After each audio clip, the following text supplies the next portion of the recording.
Hello everyone, welcome to another 1.30 update video. Since my last update, there have been a couple of dev diaries and a multitude of teasers from the EU4 devs, including some fundamental changes to gameplay. If you missed out on the last video update, there's a link in description, you should definitely check that out. And let's see what has changed since then. First of all, Johan and Grugi are now leading the EU4 development. Not sure how that will change things, and if the game will take a new direction, we'll have to wait and see, but so far it seems all great. Governing capacity as a new mechanic was discussed in a huge new dev diary released in January. I mentioned in the last video that devs have been looking to remove the corruption from territories modifier from game. Initially, this modifier was put as a deterrent to wide play or world conquest, or just to make them a bit more challenging, I guess. In case you don't know about it, you get corruption when you have more territories than you can state. This corruption modifier caps at plus 0.8, so it is manageable. But this modifier was opposed by a big proportion of EU4 players. And since I just completed a world conquest, I can say that I don't think this modifier makes the game unplayable, but I agree, it is an annoying mechanic which doesn't add a lot of depth to the game. So the devs have proposed a brand new mechanic in its place. Yes, corruption from territories is gone in patch 1.30. Instead, we have a new mechanic called governing capacity. This new system is based on development rather than the number of provinces. So governing capacity is basically how much development you can govern at a time. Nations will have a governing capacity limit based on their government rank. Duchies will have a base capacity of 100, which means they will be able to govern 100 development without penalties. Kingdoms with 300 and empires with 500 governing capacity limit. Now you might think, wait, empire rank requires 1000 development, so why is the governing capacity limit only 500? Well, there are other modifiers to this governing capacity. We don't know the exact numbers yet, but it will be increased with admin tech with the states and with some government reforms. I'm guessing the number of states modifier will change to governing capacity modifiers everywhere in game, but we'll have to wait for the full patch changelog to see the exact numbers. Right now seems the expansion idea finisher will decrease autonomy in territories rather than increase the governing capacity though. What we do know is that development will be weighted based on whether the province is in a state or a territory or a trade company. Say we have 100 total development. If all that development is in states, it will count as 100 governing capacity for the nation. If that development is not stated, which is to say it's all in territories, it will be weighted at 25%, so it will count as 25 governing capacity. And if the development is in a trade company, it will be weighted at 50%, so it counts as 50 governing capacity. So for example, say you have 200 total development in your country and you are a duchy rank nation, which means you have a limit of 100 governing capacity. You can state 50 development worth of provinces, which counts as 50 governing capacity. You can trade company 50 development worth of provinces, which is weighted at 50%, so that's 25 governing capacity. And the rest of the 100 development is in territories, which is weighted at 25%, so that's another 25 governing capacity, totaling 100 governing capacity, which is the limit for a duchy rank nation. I hope that explains what governing capacity is meant to be. Now obviously provinces aren't well-rounded with development numbers, so you can't always put exactly 50 dev in states, and that might require more micromanagement in game maybe. Because the idea here is that not only you need to decide where to blob and take provinces, but also how you organize all that development, and we'll see how exactly it plays in game when the patch comes out. But what happens when you exceed the government capacity limit? The penalty is pretty brutal actually. At 100% over the limit, you get plus 100% stab cost modifier, plus 50% aggressive expansion impact, minus 50% improved relations, and minus 5% admin efficiency. So as you can see, the penalty is massive. The AE is going to be brutal in that mid to late game time period. Negative improved relations means your AE decays slower, and the admin efficiency penalty is literally the worst modifier you can get in game. It's also a scaling penalty by the way, and it seems there's no cap, which means the penalties can keep scaling infinitely as you go over the governing capacity. The devs mentioned that you should be able to have around 3500 development fully stated without any issues when you reach the endgame, which is close to or slightly more than what we can currently do without accruing the corruption from territories modifier. The governing capacity for province development can also be managed by building courthouses or town halls. However, we don't know what the modifier is on these buildings yet. So that's part of the huge governing capacity introduction in game. This is a fundamental change to how mid to late game is played, and it is hard to predict right now how it will change the game.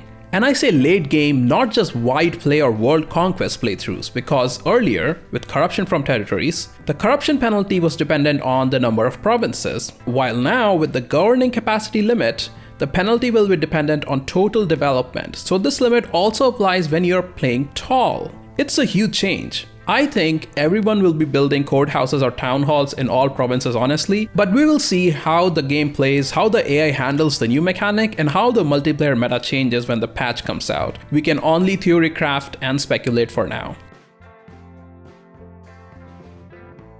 There is a massive change to trade companies in the new patch as well. Firstly, the minimum autonomy floor for trade company provinces will be 80%. Currently, that minimum autonomy is 0%, so that is a huge nerf to trade companies. However, this autonomy will still ignore penalties to trade power and wrong religion modifiers. So the autonomy only applies to manpower, force limits, and government reform progress. And in order to counter this big nerf, there are some changes to the trade company investments. I won't go into details on these as all the numbers are still work in progress, and we'll look at them again when the patch is out. There's another massive change to trade companies, and most of you guys are going to love this one. You can now build trade companies anywhere in the world, as long as your capital is in another continent, and there are some other rules that the devs are looking into. I'm sure it'll be tweaked further. But now, say as Ming, you can build trade companies in Europe, which is amazing. This is really going to push up trade income later in game, and it's also going to make world conquest easier when starting as a non-European nation. And if you're wondering how propagate religion mechanic will work with the trade companies being all over the world now, there will be some changes to it, but it's not clear how it will be changed. And I'm fairly confident the propagate religion bug will be fixed as well.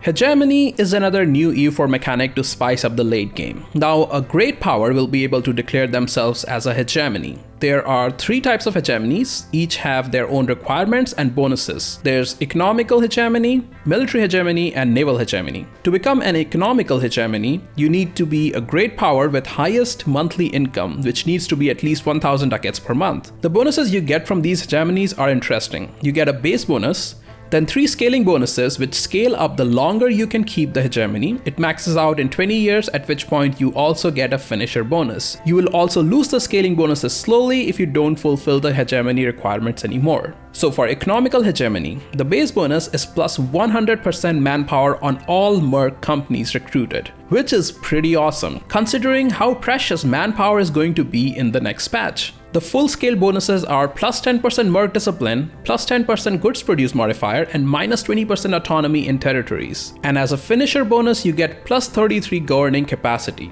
Obviously, all these modifiers are super good, and getting to 1000 ducats a month is actually not that hard. For military hegemony, you need to be a great power with most regiments with at least 1000 regiments. The base bonus for this is 10% cheaper war score cost, and the scaling bonuses are plus 10% movement speed, minus 20% attrition on land, and minus 3 national unrest, and the finisher is plus 20% siege ability. Those are insanely good modifiers. And the last hegemony is naval, where you need to be a great power with most heavy ships with at least 250 heavy ships. The base bonus is plus 10% naval engagement width, the scaling bonuses are minus 20 liberty desire in subjects, plus 200% sailors, and plus 200% blockade efficiency, and the finisher is plus 20% back row artillery damage. Let those modifiers sink in for a bit. It's insane how good they are. And on top of all that, all hegemons also get power projection boost, minus 0.1 monthly war exhaustion reduction, and plus 25% spy defense. You can only proclaim one hegemony at a time though. Also, you can lose the hegemony if you lose a war. So if AI takes a hegemony, you will have to declare on them sooner rather than later to make sure they don't get these crazy good bonuses for too long. The hegemons also cannot ally each other, and all other nations get an Imperial War CB on the Hegemony. So you will become a target for everyone as soon as you proclaim a hegemony. Combine that with the governing capacity limit penalties with aggressive expansion, you might find yourself fighting bigger enemy forces in late game now. Because that's the whole point of this mechanic, it's to add something else to the late game EU4. Right now the endgame EU4 is really tedious and lacks flavor. I think hegemonies might add some spark to it, but I think they might require some more balancing. For example, the economical hegemony requires 1000 ducats a month in income. That is not super hard to get, honestly. You can even ditch a military idea and take trade ideas instead, because you will get the extra merc manpower and discipline anyways. But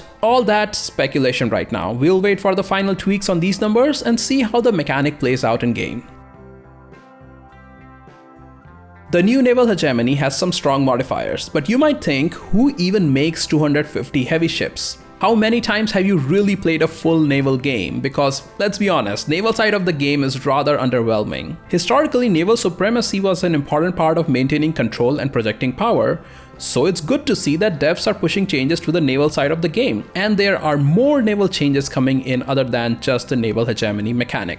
There's going to be a very important change to how naval combat works. I won't get into full naval combat details here, but currently in game, during naval combat, when a ship loses all morale, it stops dealing damage, but it still stays in the front line, so it's occupying the engagement without really engaging. Then these ships with zero morale eventually die, causing all the ships in battle to take a morale hit, and then it just snowballs and you lose that battle. So right now, if you have a higher naval morale, you will almost always win. This is being changed in the next patch. There will be a new mechanic of disengagement chance, where a ship with morale below 0.5 has a base chance of 3% to disengage. This disengagement chance can be further increased by national ideas. Portugal has a revised national ideas set which gives plus 5% disengagement chance and minus 33% morale hit on losing a ship, making Portuguese navy rather strong. I'm guessing there will be more modifiers in naval or maritime ideas and policies, but we don't know for sure yet. Another change to naval mechanics is to blockades. Blockading a province no longer causes goods produced and trade power penalties, which is pretty big. Instead, they will siphon off income similar to looting. Also, the amount of ships needed to blockade is now halved, so now you can siege the same amount of development with half the ships. Honestly, I can't tell if these changes will make blockades better or worse. Another change is to naval attrition. Right now, your troops and transports get 1% monthly naval attrition. This is being changed to 10% attrition in open seas. It will still be 1% attrition along the coast though, but 10% attrition is a lot. My problem with this change is that you can easily avoid the monthly tick in open seas and just hug the coastline. It would just require more microing with fleets, and I really hope that's not the case. Maybe the devs are adding more open sea tiles, or attrition ticks is being calculated regardless of monthly tick. We'll just have to wait and see what happens. There is also a new army unit type called Marines now. These units won't take any attrition at sea, so they could be used for naval invasions. And they might be of use considering manpower is going to be an even important resource now with the nerfs to mercenaries. It seems these new unit types will be tied to Golden Century or Rule Britannia DLCs, not the new expansion, and building them will use sailors rather than manpower. However, you can build only a fraction of your force limit as Marines. The base starts at 0%. Naval ideas will give 5% Marines. That means the number of Marines you can build is 5% of your total force limit. So I guess that's an incentive to take naval ideas. You can get more Marines with naval economic policy, Portugal naval doctrine, England and Great Britain national ideas, and probably as Castile or Spain as well. These marine units not only get no attrition at sea, they also have 200% disembarkment speed, and they also mitigate crossing penalties. However, they take plus 25% extra damage in the shock phase. Honestly, I'm not sure they're worth making unless you're playing a full naval focused game. And to counter the Marines and blockade changes, there are a couple of new naval focused buildings. Coastal defense building will give plus 50% blockade force required and plus 100% hostile disembark time, and naval battery will give plus 100% blockade force required and plus 200% hostile disembark time with 5% hostile fleet attrition. But you could just disembark on the adjoining province, right? So I don't see a need to build this in a regular game. It would be useful in a naval game when you have your capital on an island though. And talking of buildings, there's also changes to regular buildings. There are new manufactories which don't give modifiers to income. First one is a rampart which gives plus 1 fort level and plus 15 defensiveness. So now we'll see level 10 forts late game, I guess. And do these level 1 forts provide a zone of control, or are they like capital forts? I personally don't think these are a great idea, to be honest. They should be changed to some other form of defense, maybe more attrition for enemies or an extra -1 dice roll. Then there are soldier households that give plus 750 manpower and plus 1500 manpower if there's a grain, fish, livestock or wine trading good present in the province. And impressment offices, which gives plus 250 sailors or plus 500 sailors with salt, fish, naval supplies or tropical wood trade good. So more manpower modifiers from buildings as expected. And now we'll get even more modifiers with army professionalism. With max army professionalism, you will now get minus 50% drill decay, which scales, which is a good modifier to have, I think. The defensive bonuses have also been increased from minus 10% fire and shock damage taken to minus 25% fire and shock damage taken at 100% drill, which is also significant. These changes to drill and army professionalism along with the merc changes will mean that you have to keep the army professionalism high now to ensure your manpower pool lasts longer. There are also new government reforms. We talked about some of them in the last 1.30 update video. There are actually 69 new government reforms. And I'm not going to go through each one of them here. There's a link in description for the dev diary if you are interested in reading all of them. I will mention some that look interesting though. Theocratic government reforms have been overhauled. There's a reform that gives native assimilation and uprising chance modifiers if a theocratic nation has exploration or expansion ideas. I mean, there aren't that many theocratic nations who start at the coast, right? So it seems unlikely that I will ever use this reform. There is a new tier 4 reform though, which is super good. It gives plus 10% infantry compatibility, plus 5% discipline, and plus 10% merc manpower. This will be available only to nations with certain religions and culture localized in Asia, it seems. I think this one is super overpowered actually. Another good reform is tier 6 reform where monastic orders can now change the government rank. Currently, monastic orders are restricted to duchies. There also seems to be a new militarist theocrats mechanic, which will be interesting to see.